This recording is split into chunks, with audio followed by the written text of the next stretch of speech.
Hey, everybody. Welcome back to another edition of Printing's Alive. Today, we are joined by Paul Stead, who is on the other side of the water. He didn't like other side of the pond, so we changed it up. How you doing, Paul? No. You are on the other side. I'm on the correct side. You're out in the colonies where you belong. Can we get this right? Are we going to start off this way? Sometimes people need to be reminded of their heritage, you know? Is it not enough I see the Queen on my dollars every day? I'm surprised you aren't being stampeded by the influx of English millionaires all leaving the UK to go and live somewhere else because our government seem to want to tax them to the eyeballs, but that's a different story altogether. We're not going anywhere in politics or government today. Print is enough of a conversation. Isn't it just? Right? It's a good thing. Right, come on, carry on. Yeah. All right. So welcome. We haven't spoken in a while. You were on the podcast maybe a while ago, like really a while ago. In any case, just to catch up with you, last time we spoke, you were with the company ASL. I'm just curious what happened, because when you were there, you were like the guard at the door. Anyone says anything, you're like ready to take them down. I thought you owned the company, actually. So when you weren't there anymore, I saw that. I was a little surprised. So what up? I used to be a partner in a company called SmartPrint that ASL bought in 2019. The world fell apart in 2020. I'll never be that lucky ever again. But as part of the purchase, I was tasked to be with ASL for at least 2 years. I actually found them to be on the whole, quite a... You were there for longer. You were like for 5 years or something. Six, yeah. Okay, minus. I found them to be really nice. On the whole, really nice people and good to work with. And it was quite refreshing to deal with a company, to work for a company that big where they had very positive thoughts around their customers. But that changed. Some of the things they were doing didn't suit me. I didn't feel that they were as customer friendly as perhaps they might be. Some of the staff there in some of the senior positions, you wouldn't employ them. And that's life. That you just wouldn't. But let me ask you, like, I know I appreciate what you're saying, but like, what changed there? Ownership change, attitude? Did they run into some trouble? Like, what would cause a company to change those things? I think the VCs wanted a tighter grip on the return of their investment, really. Well, hang on a second. VCs, you should have said that right away. We knew they're fucking doomed. There you go. Most of the time those companies get involved, they first of all, if you're an owner and you could sell to a VC, kudos to you. That's your golden parachute. You suck out of them as much as you can, because when you sell your company, they're going to try to suck the most out of you, regardless of what they tell you, right? Allegedly. Okay, so you don't have to say anymore. They just weren't happy with their return and they're just trying to squeeze some more out. Okay, that's fine. So forgetting that, then I see you wearing a shirt, and I saw on LinkedIn, ConnectPrint. What is that? ConnectPrint is the baby of a chap called Warren Beard. He used to be an owner of Xerox. Xerox were I don't know if this is but the largest Xerox concessionaire in the UK. And at one point, Warren was a part owner in that. He had health issues that took him out. He sold his shares, had a few years of just not doing it. But like we all are, you feel it pull you back in after a period of time. And he set up ConnectPrint last year with a guy called Jason Bryan. Jason is a very intelligent, technically minded salesperson.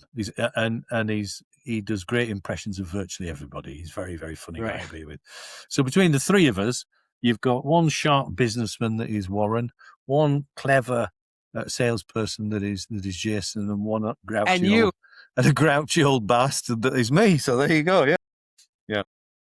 Love it. And what are you carrying? Are you carrying all lines or all companies? Primarily, we sell Konica Minolta, Kia Ceera, and Ricoh. We have access to Xerox through a third party who supply we've got access to Xerox, we've got access to all of them, really. But the issue you have is what's right for the customer. And you can dilute your own portfolio as much as you want. At some point, if you haven't got the right bit of kit, you've got to put your hands up and say, I'm sorry, Mr. Customer, I can't do that. But Billy Bob down the road can. Yeah, well, okay, so that's salespeople. Hang on, but I have a question.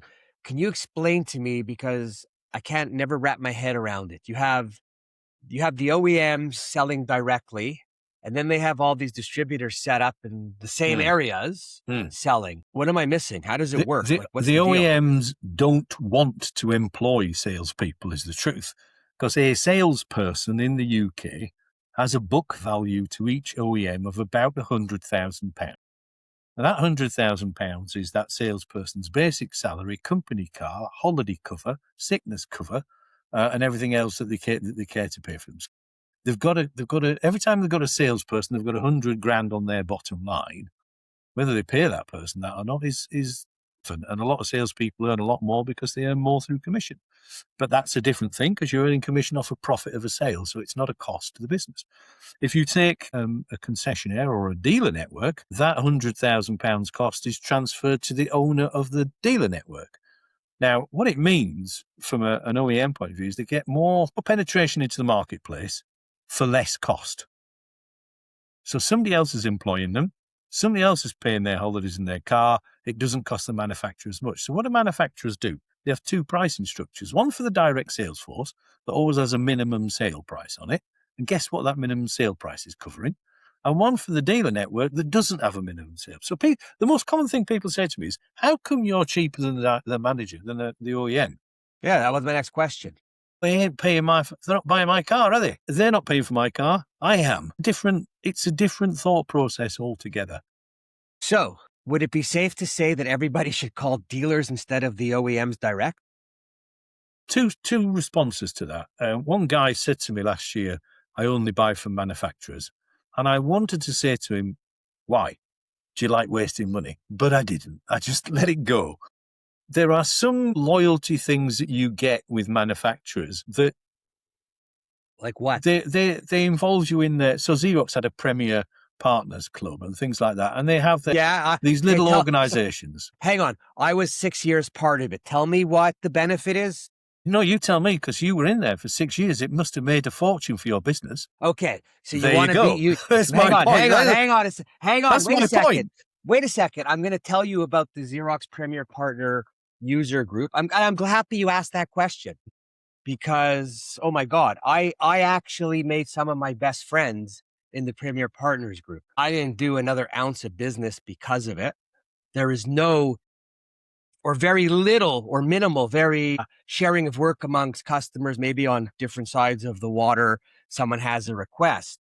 But truth is, when Xerox called me at the time and asked me if I wanted to be part of represent Canada as the Premier Partner Associate, my first thought was, God, what's that going to be? And then the smart side of me said, ask some questions. So I asked some questions. And the first question I said was, what's the expectation of me as the representative? And, they said, well, there's a couple calls a year. There is, the annual couple calls. They go, and then we have a meeting once a year in a different location. This one's in Madrid. I said, I'm in, right? So I'm in. And before I said in, I said to them, to the person, I said, the reason I'm asking you what's involved is because I want to know, because I'm 100% committed person. And if you tell me what's involved and I can't give 100%, then I can't participate. And that was my way out. But the minute they offered travel, I'm in. And so we had a couple calls. Nothing really happened. I was at the time the Xerox poster boy because of the Xerox 4 Diamond and buying the first iGen 5, blah, blah, blah. And I did that a couple of years. And what was nice was you got to go to a couple different countries. I got to sit at the time with the president of graphic arts. I got to then, meet the CEO and let him know who I was. Or at the time, actually, Ursula, but I got other Ursula stories. And then, so did that. And then I met Yaron from Jubal's and Mark Serbian from Florida. And we became like the Three Musketeers. And it's a 2-year term, right? But after the first year, there was a change of people in Canada. And I just met the person. And when I called them up just to see who he was, what they're doing. And I said to him, hey, by the way, I said, I know I'm in a 2-year term, but we just started this new process and I'd like to get an extension so I could follow through and see the completion. And he said, that would be a great idea because I'm new here. And I got 2 more years of traveling to other countries once a year. That was the big benefit for me personally, and meeting some people. But it's all crock of shit, right? Finished? Yes, yes, yes, yes. I always like telling those good stories. But So, yeah. but the reality is, for what you've just said, certainly with the Premier Partnership network within Xerox, it was a network and it did allow people to talk with other printers, to listen to each other's ideas. And as a result, things did get better within Xerox because they took those ideas from customers. Brilliant. Absolutely brilliant. Where does it stop? It doesn't stop. It keeps going, and long may it continue. I don't have access to that. I'm a dealer. Should dealers have them? Yeah, not really. We don't need them. That's what the manufacturers do. The manufacturers make it all look pretty. We just make it work. We just sell it. I think the dealers could have their own little customer gatherings, right? They don't trust each other. There are people I've known for 30 years. I would trust them not an inch. I'll have a beer with them, but I wouldn't give them a fiver. And you shouldn't feel that way, should you? No, I like to think that anyone I'm talking to, and I'm not telling anybody anything ever. That's proprietary, period. So whatever, but you get the best things when you're with people. Listen, I speak with a lot of printers, and I could tell you, I have a conversation with a printer, and then the printer and I could be sitting down, and the OEM could be there, and the printer does not say the same thing, like a chicken shit, right? And I say that because I part of me is I want printers to remember that they are the customer. The OEMs need them more than they need the OEMs because there's more OEMs to choose from. Certainly now, in a declining market, when printers are being bought by each other all the time. This morning, I've been on the phone a lot this morning. I have 3 companies that have told me they're interested in selling. Can I find buyers for them? Well, in one morning, you know? Yeah, well, they keep reading what the guy next door got, and they're thinking, shit, I better try and get it before it's too late. I have a question, and I'm trying to, I hear different people say different things, but explain to me, because you're on the equipment side, Fuji, Xerox, and Sharp, same box, right? One company says we up our software. One company says we have relations with the finishers that no one else could put on the machine because we have patents. The other says this, but what is it? It's the same machine.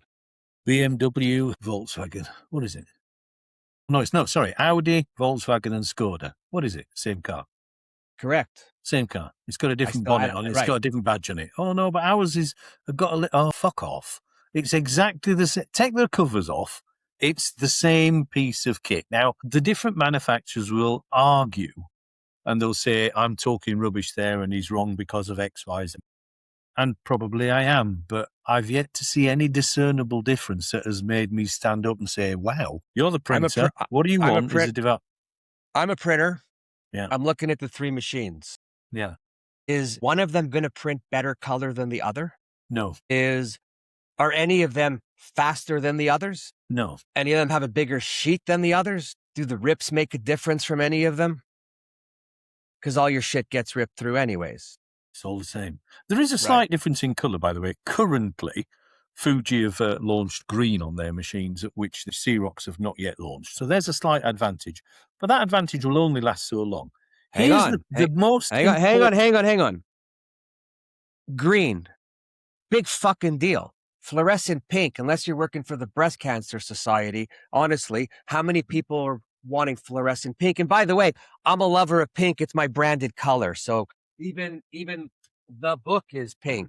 So it's not like I'm shitting on pink, right? Actually, funny story with the pink. And by the way, this pink is done in 4-color process, because when the book was done, I called Rico and asked them if a show that they would print this using the 5th color pink, 300 sheets, and I would promote it as the 5th color, and they blew me off. So 4-color CMYK gives you pink. And if you use Mark Jeeves software. So that's exactly what my next stage was going to be. You were going to talk about green and colour. Take Touch 7. Import Touch 7 into any CMYK printer, inkjet, toner, whatever the hell you want. And the gamma, poof. So let me ask you this. And I know Mark. Mark's a lovely fellow, and his software is fantastic. Not to mention he's the king of color going way back when, right? Because he sold his original company. But so why Okay, so he has a couple different things that he's selling in terms of his software and color. And first of all, his online viewing system is free. It's crazy.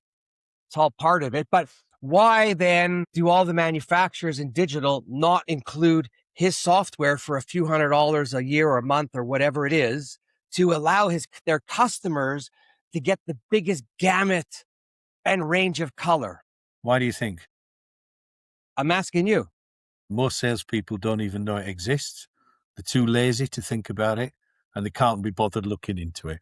And if you do look into it, most salespeople are too lazy. Yeah, they are. They're too lazy to make time to invest No, to but find out what's right for the end that- user. That's not what. No, what I'm asking is, why does the head of the OEM product development for each machine make a deal with them and include it, because what it's capable of is off the charts? Sorry, hang on. Are you suggesting that a head of an OEM introduces a product into the sales cycle that is not revenue for himself?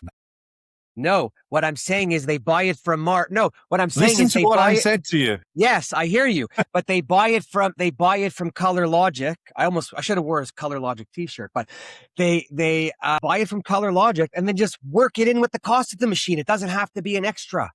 I have a good friend called Kelvin Bell at VPress. Who? I'll tell you. He'll read this, he'll hear this, and he'll be coming to get you. Kelvin and I... Get in line, by the way. Everybody's coming to get me, but nobody shows up. We're having a get-together in a few weeks' time to crystallize the ConnectPrint approach to the marketplace.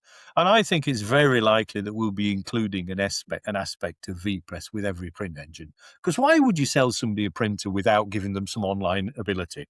And Touch 7 is obvious. Right. You've done me a favor there, because I really need to catch up with Mark and talk to him about that. Because why wouldn't we? Because it's such a beautiful piece of software, and when the effect By the way, his and whoever's listening, I'm not pitching him, even though I think he's awesome. But I think and I don't pitch anyone just because of them. But I take him and put him with what they've created. Their company is working with all of the brands, the Palmolives or the Colgates or the CPGs or the PPGs or whatever the hell you call all of them. So it's starting at the top level, right? Which means even if you're an offset shop, you want to have their software, because if you don't have it, you can't deal with some of the bigger ones. But why doesn't everybody learn from that, right? And again, you just mentioned you throwing in, Kevin's stuff for a solution. If I'm buying equipment, I would love that, knowing that you guys or the OEMs have done it, road tested it, it works, instead of sending me the box and I'm going to look at 4 different vendors to figure out which one I want and then have to work through all the bugs and bullshit after. I don't get it. It's not hard, really, is it? No. It's just not hard. Thank you for the reminder. I need to catch up with Mark. I think ConnectPrint should become a UK distributor of Touch 7. There you are. I said it publicly on the 17th of July. He has a partner in the UK, Richard. But Richard, I know. And it's Richard or Mark. Richard's another lovely guy. Yeah. So, but, again, why I don't understand why the OEMs they talk about their customers and making it easier, but they could do team ups beforehand and ensure that things work so that when they do a pickup and a drop install, everything's ready to go. Can you do me a favor? You want me to send you his contact? I want you to do me a really good personal favor. Yes. I've got Mark's contact. I want you to not tell the OEMs about what you just said, because I really don't need their salespeople getting clever. I'm happy with them stupid. I don't want them to learn shit. All right? Let's keep them in. Ignorance is bliss as long as it's somebody else's. Let's leave it where it is. Hello. Don't worry. They already know about it and forgot about it. Listen, I go to a print show and Rico and others have him in the booth, but they're not pushing it. And again, they should just buy the fucking thing and install it and put it in and, or even pay for the first year's license. And then I think, what is it, $800 a year? Like, it's not a lot of money. People spend money on the dumbest things and the smartest things that don't cost so much. They hem and they haw. It literally takes 1 or 2 jobs and you're laughing your head off. Right? Or with their viewer, if you avoid a mistake, what's the cost of mistakes when you're doing metallics and everything else? It's kind of just nutty out there. How's the print world in the UK? It's interesting. We set up this venture called Young People in Print. Yes, It's now actually, we spoke about that last time. It's actually been expanded now to Young People in Print and Packaging, and the industry has really got a grip of it, because it is a crucial time. The chair of the board of YPIP is a lady by the name of Joanna Stevenson. She runs an organisation called Think to B2B. She's a marketing lady, and Any relation to Mark? No relation at all. And she talks about when she's talking about the problems in UK print, she looks me right in the eye and says, the problem with UK print is it's pale, male and stale. And always stares at me when she says that. I know what she's saying. It's hurtful. I thought that was your line. No, it's her line, and she's right about it. I love the line. We've got a new little project that we're rolling out now. This is a cracker. And it's called Love Our Landmarks. And what we're going to do is we're going to interact with local schools and colleges. Warren Werbitt printer in Pennsylvania will find 10 schools or colleges near to you with up to 20 students, each one that are interested in graphic design. Create a postcard, picture of your favourite landmark on it. Wish you were here. On the back, write my favourite landmark. Well, most kids don't know what postcards are, but they're going to find out. Or landmarks. And then they've got a space on the right to write the name and address of the granddad and send it to him. Simple process, simple engagement with print companies and their local educators that will break down that barrier and introduce sector to people and vice versa, and hopefully get rid of pale, male and stale and replace it with handsome young blades like yourself. Well, I'm not so pale because I got no hair, but even in print companies, I'm encouraging a lot of owners to how cause there's a lot of talk with young people and how to interact or what to do. And I say to people like, my God, I said, like, I'm looking at your marketing's awful. I said, why don't you go around the company, find some young people, offer up something for them to engage on social media about your company. First of all, you're going to empower them to have a say. They're not going to do anything bad because they're going to want to get paid for their job. You can give them a little extra, but make it fun.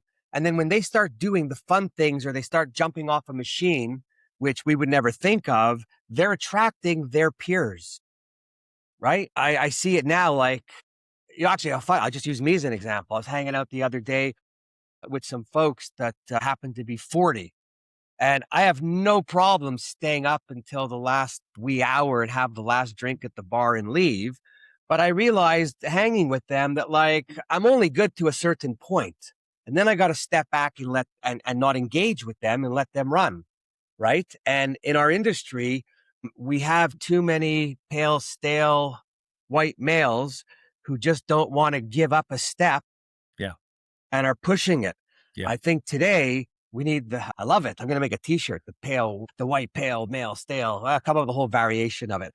But owners have to take some of them and make them mentors within the company to start passing on the information that no one knows or remembers. The whole thing of AI is great because even at companies, you have a job, you have a problem, computer by the press, you're set up with AI, you input all the problems, you input the resolutions, and then next time someone has a problem, it's there. Our industry as we know it, it's walking around with everybody with this up there. There's nothing on paper. There's nothing for anybody to see when they move on. Right? So anyway, I think there's so many ways that we could deal with the young people and make it fun. First of all, you have to laugh every day. The one good thing that the young people have taught us, there's no need to work 7 days a week. It's not worth it. We're on a planet for a short time. So do the work right, get it in, and then fuck off and enjoy some time. Right? I also don't buy, young people don't want to work. They want to work when they have the right work and they're engaged in a good way. People say I'm crabby. I'm not crabby. I just don't want to work with fucking people who make me sick and don't do anything and sit down and just complain and whine. There's an organisation called Unsnoozed. 2 young ladies out of Amsterdam that run this. Unsnoozed? Are you taking a mickey out of my accent? No, I'm trying to understand what you said. I can't, it's the accent. Unsnoozed. Unsnoozed. Okay, I spelt it right.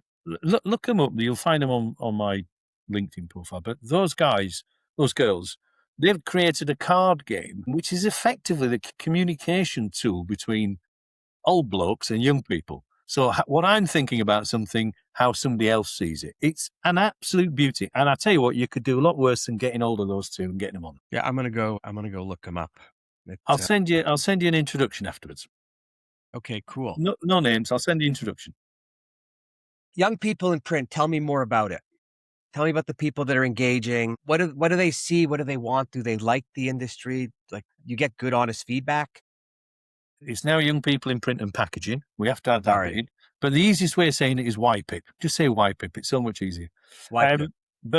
So where we've had open days and we've had young people into print companies or into manufacturers for that matter, they've been fascinated. No idea that print is that, you know. We've also had people that work for government officers and teachers as well who are hosting these kids and taking them around saying, hey, how do I get a job doing this? This is cool. And it's not until people come in and see what some print companies produce and they make the association between the iPhone box with a name on it and who produced it and all that kind of stuff. It's not until they make a link that print actually means anything for them. The printing companies themselves, we've had quite a few that have had hosted visits.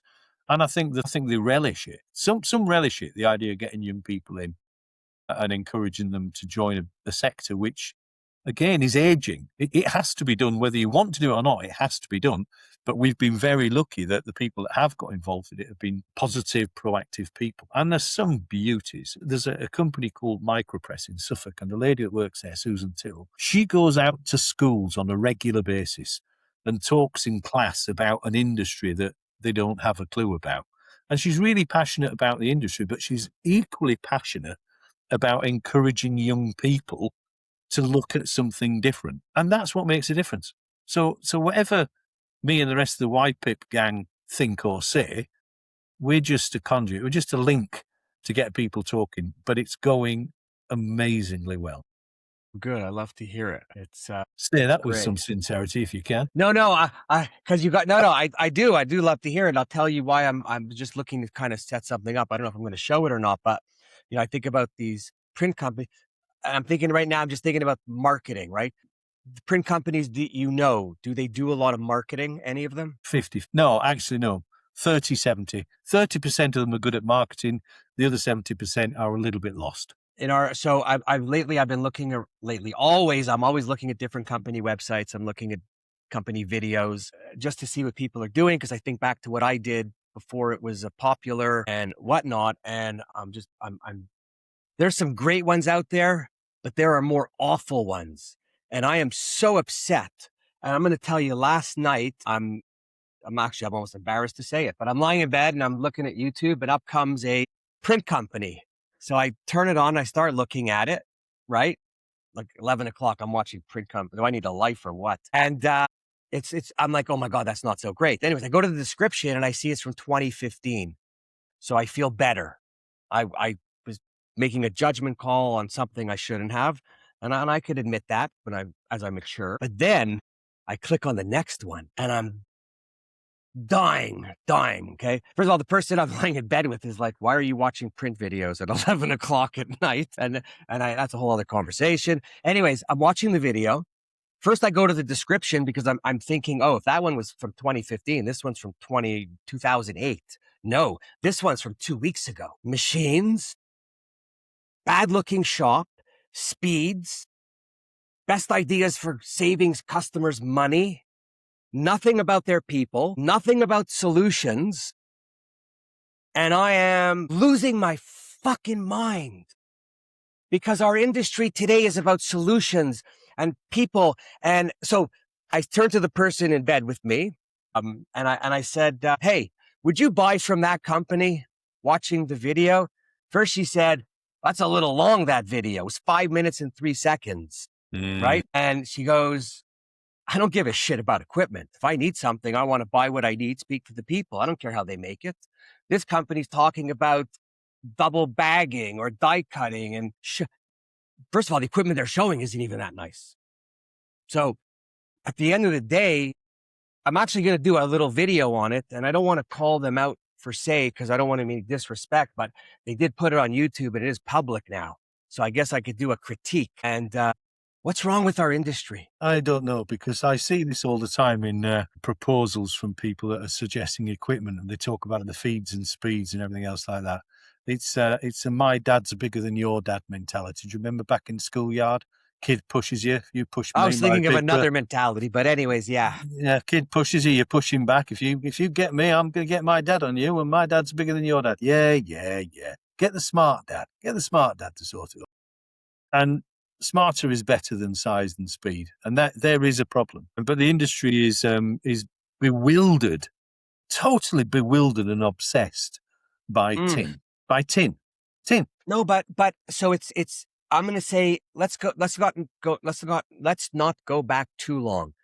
15 years of talking about marketing, talking about change, talking about what we need. How is it that a good percentage is so stuck? Because not everybody does it. The ones that it's very difficult. I wouldn't if to be a printer right now. I mean, and there's a guy that lives not too far from me, and he's a good friend. And I've watched him get rid of his offset press. He's now digital only. And I said Why? to him afterwards, I said, Ian, how do you feel now that you've got no offset? He said, you know that he's a small business and he outsources what he does. But he said to me, do you know, the weird thing is I can come to work in my best jeans and I don't have to worry about ruining them. What a great comment. He now employs his daughter and another young person, and those young people are changing how his business is, and they're going to get a grip of marketing in the minds of young 20-somethings, not the minds of this thing or my friend Ian. They see it and do it different than you and I.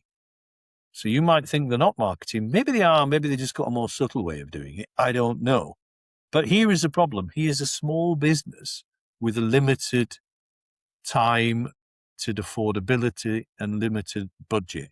He can't go employing marketing companies to do it properly, and he doesn't really have the time to sit down and work it all out. Right, but today you don't need a marketing company. No, actually, I'm going to put a link up when I put the post for an AI company called Ad Legends. They're wiping out the agency world. You go in, you put in whatever you want. It could help you. You don't have to have a lot of money to do marketing. You put out some good video. You find the people in your shop to help you. You just make some samples that you mail out of what you're printing. If you're a print company, you probably deal with some designers. You could easily make a deal with them and say, I'll give you $3,000 of printing, give me $3,000 of design. Everybody should know when you barter, you don't negotiate the barter price. Barter price is barter price. But there's so many things you could do, right? I don't understand it. All these people also going into digital that have offset. If you're smart with offset, you make a lot of money. Digital, you're always paying the OEM. I don't care. 4 plates, big fucking deal, $40. 500 sheets, you need 8 lots, 500 sheets. It's more money in your pocket than there is if you go digital. I don't care what anybody tells you. And especially when you own the machine. That's the other thing. When the digital guys come in to do ROIs and with me, they want, oh, well, what do you do on that machine? None of your fucking business. It's an offset machine. Don't go there. Right? Yeah. So there's not a whole, all that other stuff. But no, the marketing's good. I just think we have to empower the young people to run with it. Confidence is also an issue. A lot of people don't actually realize they're as good as they are. They don't realize just how good they are. And that took me a long time to realize how good I was. Lack of self-awareness or lack of confidence is a killer. Right. It can be a killer. But how do you change that? It's not my job to make other people more confident. But first of all, you have to learn the walk, right? You have to learn the walk. And I laugh at that because how did I learn it? We have a comedy festival here one year and it's 2 weeks long. And a friend calls me up and he says, hey, let's go to the gala. And the gala's at the end. And he had a pass and everything. And then we get together and we're going. And he says, by the way, listen, he goes, I don't have tickets for tonight. And I go, what do you mean you don't have tickets for tonight? Why are we going? He goes, listen, it's all in how you walk. I go, what do you mean? He gives me the lanyard. He said, first, he tells me, he goes, wear a pocket shirt. I go, pocket shirt? Fine, I wear a pocket shirt. Gives me the lanyard. He goes, leave the lanyard on. Says just for laughs, whatever. He goes, put the thing in your pocket. I said, okay. He goes, follow me. I'm like, great. Blind following the blind. Go to the back door. Knocks on it. Guy opens the door. He goes, yeah. He goes, we're like, here. Okay, we go in. We go in, we're in the back room with the comedians. I stick my head at the curtain on the stage. The whole audience is out there, and I'm like snacking with the comedians in the buffet. And then I'm sitting behind the guy filming the show. My buddy looked at me, goes, "It's all in the walk." Confidence is king. All in the walk. I don't know if I do that again, but you'll learn it there. I think we have a great industry. How do we get it rolled up? How do we, you go to a lot of the shows in the UK. Trying not to, because the shows are crap. They lie about the footfall. They all say they had great footfall. The reality is, if you're on the show and you go out to the loo, they scan you going out to the loo, they scan you coming back in. All right, stop telling me you've had 6,000 visitors. Tell me how many unique visitors who were not part of a show or a stand you had. 1,200. Yeah, okay, all right. That's a bit shit, isn't it? For 3 days. I don't care for the numbers, because it's not about the quantity; it's about the quality. So when I'm at a booth and somebody goes, "So can I scan your badge?" I'm like, "No." "Well, no, we'd like to scan your badge." I go, "You don't understand. I'm never buying a fucking piece of equipment. I'm not a lead." And the person I go, "Okay, fuck, scan." I go, "You know what? I have 2 cards. Scan them both."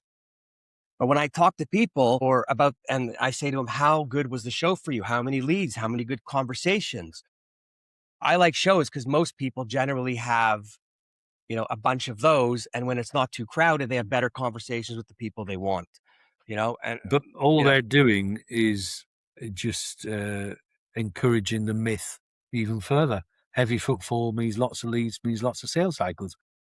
Not if some of those leads are somebody who said, "Scan my badge twice because I couldn't give a fuck." That's just a waste of time. Right. No, I like the shows, and I encourage printers to go to as many shows as they can, for the simple reason that you cannot learn and see new things or ideas when you're in your office, stuck in the, stuck in the war.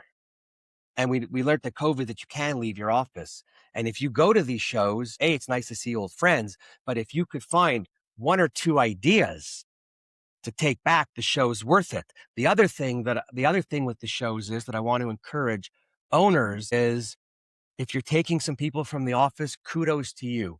If you're not taking anybody, shame on you. Why? Because when you take people, this is what happens. First of all, when you go to a show, no owner ever comes back and gathers the troops to tell them what he saw, what he learned, or anything. It's as if he was just away for the weekend. When you encourage someone and you bring them with you, number one, you're letting them know you notice them. You're letting them know that they exist. You're letting them know that you value them, because you've now invested some money in them by taking them. To anyone who says you can't afford it, bullshit. You make thousands of dollars of mistakes every day in your shop. You just haven't figured out where yet. And if you want, call me. I'll come in and help you for a small fee. But it's not about that. Then the people go to the show. They could barely sleep because they're so excited, because they haven't been to a show and they're seeing all this stuff. But more importantly, they come back to your office and help you build a better culture, because they grab everyone around, they get them excited, and they push the ideas. Because the old pale, white, stale male, I like that one, isn't going back to the shop to do that. So by going and bringing them, you're actually investing in the culture of your business and the people for a better return. Hallelujah, brother. Are we related? Well, I think we must be. Well, I think the DNA company went bust that was doing all that stuff, so we'll never really know. It's everything you said, I completely agree with. Encouraging young people, encouraging your own staff, showing them what's new. Shows I have a love-hate relationship with. I see the value. Sometimes I just get irritated by somebody asking me to pay 20 quid to park my car for a day. Well, unfortunately, that's the business side. Yeah. And the shit side to that is the convention centers charge a lot of money thanks to the unions. Yeah. On the other side, again, Kelvin and I, we're planning to do some localized events with multiple manufacturers and multiple finishers and multiple softwares, taking it out to the customers so they don't have to come. And they will be application based. So we're not talking about, here's a fast piece of tin that prints this or a bit of software. No. Here's a particular job. We'll show you how it's done from soup to nuts, and you can work it out yourself. At different times, because applications are what people sell and what they make money out of. They just don't all know how easy it is. Well, yeah, people make things a lot more complicated than they have to. So there's another thing that I was just thinking of. You have a lot of customers that are just online or that do a lot of online selling? Yeah, there are people that do a lot of online selling. So to the people online, and I've gone out to do a bunch of quotes for different things and different reasons, and I'm curious as to why nobody ever calls to follow up or ask. Fear of Fear. what? Fear of what? Rejection. You've done the quote online. Don't you want to know who I am? You see, it sits on somebody's prospect list. I've got this great prospect called Warren. He's asked me for these. Yeah. When are you following it up? I'll follow it up next week. Okay, so it's on your prospect list. It's not a prospect. It's not a sales cycle until you pick up the damn phone, give Warren a bloody good listening to, and find out if you got anywhere near his touch points. And if you didn't, take it off your bleeding list and go and find somewhere else. And if you did, skim for the order. Is it good enough, Warren? Is it what you want? Is that exactly what you need? When are you going to buy it? When are you going to buy it? Answer me. Tell me now. When are you going to buy it? So when I did the book, whoops, can't even, the book is so hot still, I can't even hold it. So when I did the book, which by the way, sales have been lagging. So anybody who wants to go out and buy it, I would appreciate it because I'm hungry, but not that hungry, but brother, I have mine. I have my signed copy, and I'm very privileged to have a copy signed by the author. I'm happy that you appreciate it. And every time you tell somebody and somebody says they've got their book, I can't help but poke the bear by saying, "Did he sign it?" No, sign mine. Hey, listen, if people want it, they can buy all the books from me, and I'm happy to stay home and sign them. Sign them. But okay. And with that, I forgot my thought. What were we saying? You see, that's because that's the classic, old stale mail. There you go. That's a classic old mail. What did I come in this room for? That's the beginning that's part-timers. I'm just starting the memory loss thing. You think you need to learn to walk? Right now, you and I need to learn to handle a wheelchair because that's our future. We ain't gonna walk in anyway.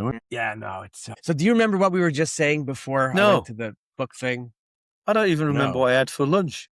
What are you on about? Oh, I haven't had lunch. I just had breakfast. What time is it there? 10:20.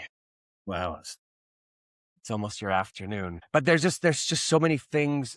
I think the industry's great. I just think I don't know why we take so long to do things, so long to change. There's so much talk that goes on about everything. Right? I'm just perplexed. I actually, this is another funny sales thing. I went to a company to go talk sales. Before I got there, decent sized company, big company, blah, blah, blah. Before I got there, I went on LinkedIn. I looked at all the salespeople's LinkedIn pages, right? I could have died, honestly. And I've told this story maybe 7 times before. I could have died. Okay. So I go to the meeting and I get up in the room and I stand there and I look at the room and I go, thank you for having me. I appreciate being here. I'm here to talk about sales, but there's only one problem. I don't think any of you are ready to be selling. I said, I went to all your LinkedIn pages. Shameful. I said, first of all, I'm going to call out Mark because you have a Gmail. Are you looking for another job? Because when I went to go get your contact to call you up at the company, I saw Gmail. My thought is, I'm not calling that guy. He's looking for a job. Why don't you have your company email there? Right? You folks talk about dealing with younger people. This is for everybody. You talk about dealing with younger people. Well, set up your LinkedIn page so it looks a little hip hop and young and you're doing something, and have some posts.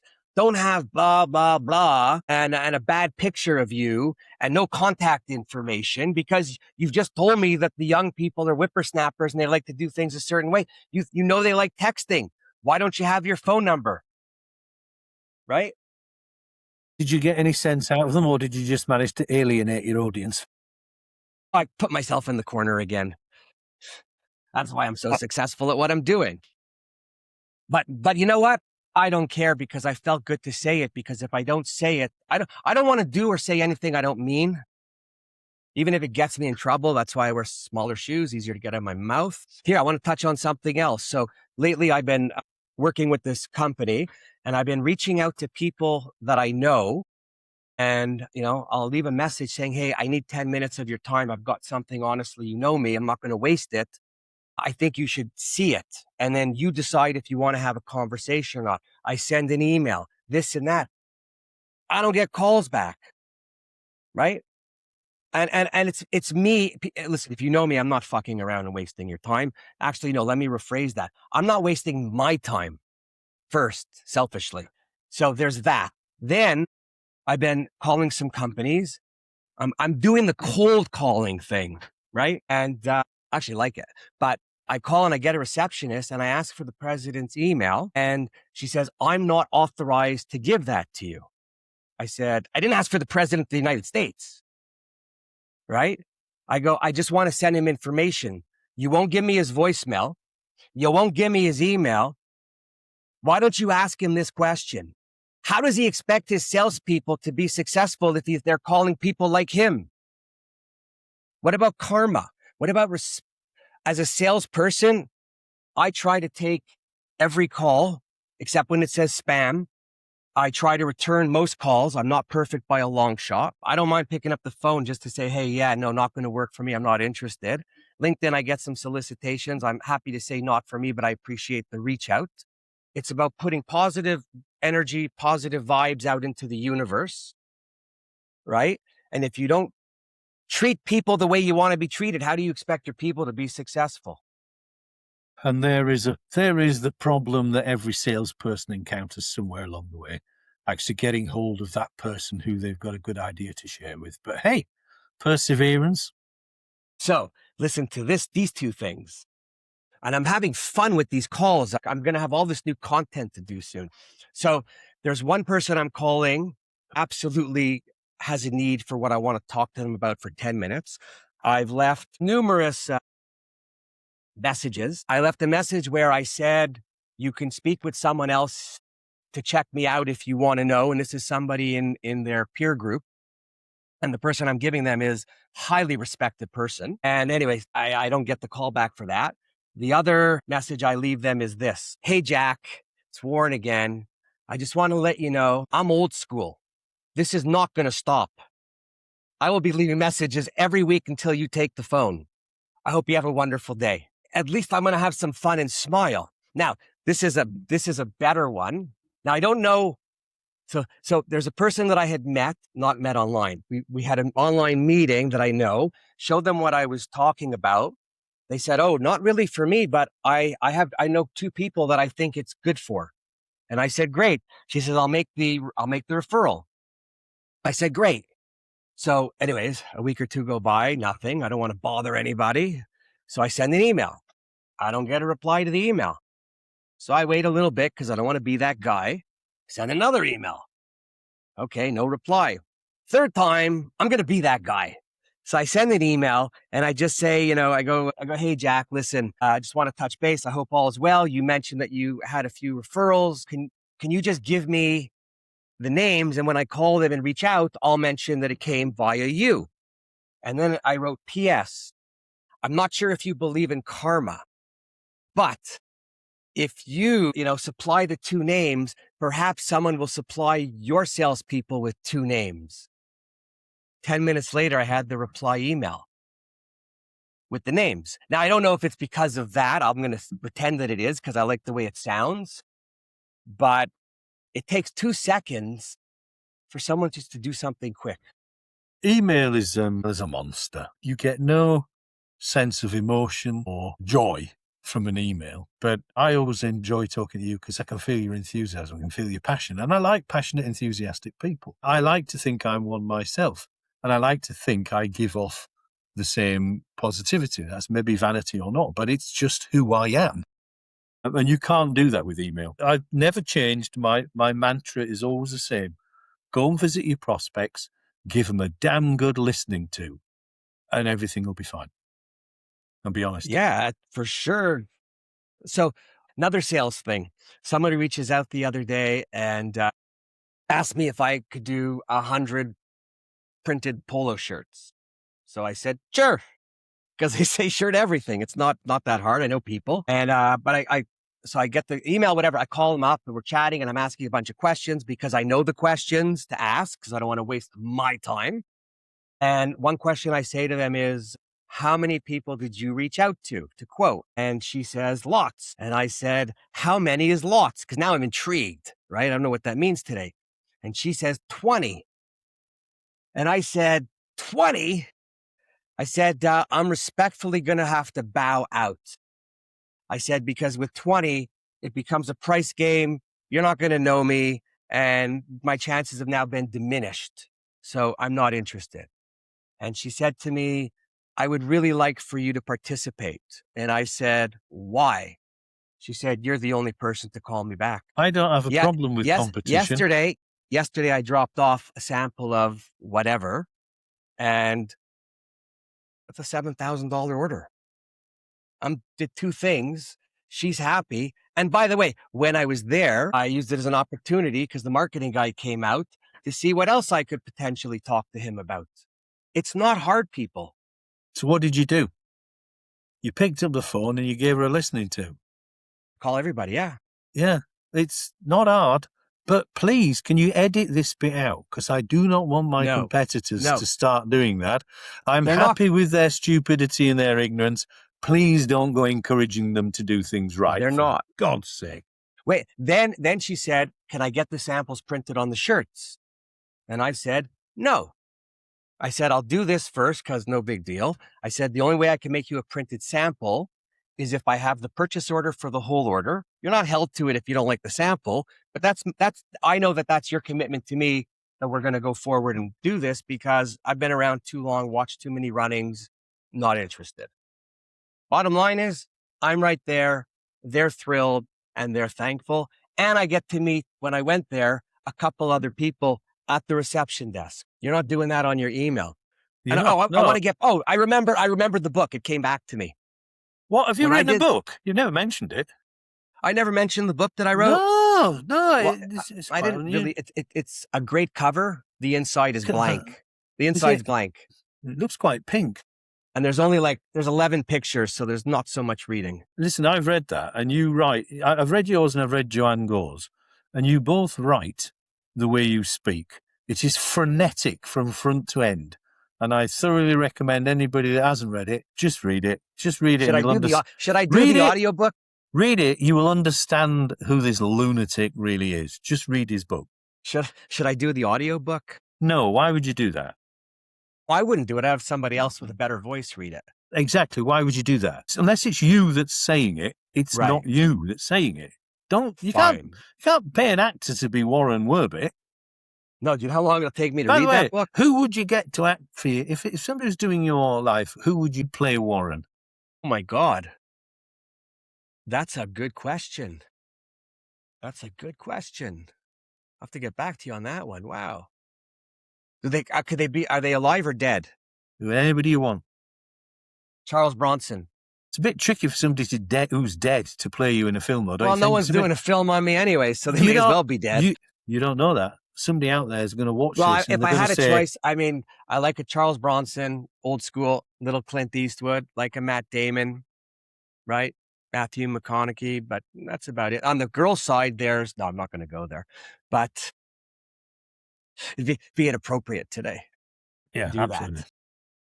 Wow. Okay, so we're coming up to the end, but anything else on your mind? No, it's the weekend is coming up. We've got to calm down in the UK and not try to go to war with Argentina because of the sheet they held up at the end of the England game. I'll tell you one thing. So the England match, right? England, Argentina. Argentina won 2-1. England are out of the World Cup. There's been a lot of depression about it. Oh, we didn't get there. We're in England? Oh, it's not coming up. But here's the problem, right? People are not realising that those footballers, they got to the semi-final of the World Cup. Hello? Hey, come on. They got to the semi-final of the World Cup. It's a sense of entitlement. It's not about the accomplishment. First of all, anybody who made it to the World Cup, you made it there in the first place was pretty impressive. Listen, you know what? A better one is this. Formula One, right? There's 22 drivers.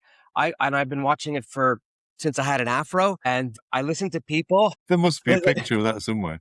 I listen to people talk, and they talk about the drivers, and if it wasn't for his daddy, and if he wasn't there, the bottom line is they all have F1 licenses. Doesn't matter who your dad is. Yeah. Bottom line, they're all F1 licenses. They achieved the right to be there, and the England football team achieved the right to be there, as did Scotland. England got through to the semi-final of a World Cup. That's the top 4 countries in the world. Wait, and then that is stupendous. And then I like the complaining about the bad ref calls, which generally over the course about the referee. No. at the end of the day, in every sport over the years, every team gets good calls and bad calls. Absolutely. Absolutely. Period. The referee End of the story. You don't get to pick and choose when they're coming. The referee is the professional that is paid to make the decisions. I'm a rugby union man, and in rugby union, the referee is God. You don't get into any dissent with the referee because the referee's decision is final. And if you argue with the referee in rugby union, he has the right to say, right, back 10 yards and move the entire team back another 10 yards. You go shouting at a referee and losing 10 yards. The other 14 men on your team they're gonna bloody bludgeon you. But respect the ref, pay. Respect the decision, respect the winners, and have a bit more respect for yourself. And anyway, they got to the semi-finals. So that's good for me. Yeah, we won't even touch all the people in the streets that are stupid, right? That's a whole other thing. Win or lose rioting, but that's the world. The world's in a crazy place, but we're going to leave that one for the next one. Yeah. But, Maybe cool. you should put that in a book. No, I don't know. Well, that's an hour of my time that I'm never going to get back. I can think of Actually, it's an hour, 20 minutes, because when we started, we had to start over because the computer crashed. So, you know, I'll send you a voucher. Wow. It's gone quick, hasn't it? It's gone quick. That hour's gone quick. Yeah, because you know what? It's a real conversation. By the way, you remember the Crown pub that we did in lockdown? I do. We keep getting people saying, when are we going to have a rerun? So I'm going to get together with Kelvin in a few weeks' time and just have a Crown pub reunion. Do you remember at the one case we had, I think the biggest was we were going twice a week. 84 people, but yeah. But it was fun. Getting people across the world drinking at 10:30 in the morning. What a result. And because of that, I still do that. Still, yeah, there's nothing wrong with that. Wake up and have a beer. Drink at 10:30. Warren, it's been an absolute delight as usual. So we're gonna wrap it up, folks. I hope you enjoyed the conversation. If anybody out there just wants to have conversation, I am more than happy. If you have a topic, you could try to reach me. We could discuss it. Do watch all the other episodes because they're great. I think this one could be one of the better ones just because of the guests that we have. You know, I could barely sit up. Well, I guess I've had a few more pale, stale white males on, but this is the only one who's labeled himself that, which is okay. I am what I am. Paul, always a pleasure. Thank you so much. Can I add a shameless plug that if Absolutely. you're in the UK, go for it. If you're in the UK, you're thinking about buying equipment, software or finishing, give ConnectPrint a ring. We're a little bit weird, but weird is good. All right, that's my shameless plug for myself and my comments. Weird is real. Yeah. So you're guaranteed. By the way, if you call him, you're guaranteed to laugh, and everyone needs to laugh every day, right? Completely honest. If you're not laughing, the biggest problem, if people can't laugh at themselves, they're fucked, aren't they? Yeah. They're really screwed. You can't have a good laugh at yourself. Yeah. Oh, and go to the printwhisper.shop and buy I Fucking Love Print if you really do love print. How's that? Or what was that other T-shirt you were getting done? Well, I got a lot of T-shirts. You know, we talked about it earlier. See, we're old. We don't even remember what we said 20 minutes ago. Well, that's because there's too much input. Yeah. Too much content today. Anyways, have everybody. a lovely weekend. Thank you again.